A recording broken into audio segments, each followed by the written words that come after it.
We sell out at Wickenburg Ranch every year.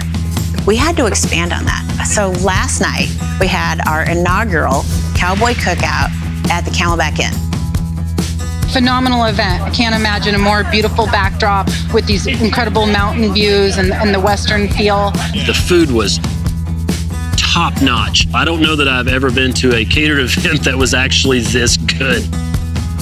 It's an honor and a privilege to speak at this event and to share how the Marine Corps Scholarship Foundation, because of people like you, has truly changed my life and my family's. We love our military. We want to support our military in the best way that we can. We think that's through their kids. When you hear stories like we heard here tonight of the actual results of what the Scholarship Fund does, then it resonates with you. You get a little emotional to a certain degree, but it changes lives, and it's so awesome.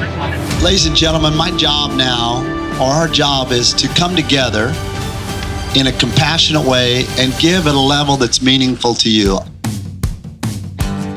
Seven hand, that'll be the once, twice, that'll be the end, I gotta go, that'll be the fine, that'll be the seven hand, that'll be the last call.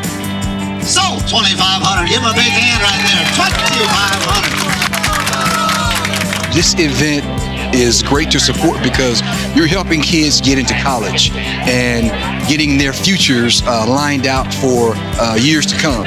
These guys are away from home, oftentimes for years, right? They're in foreign lands.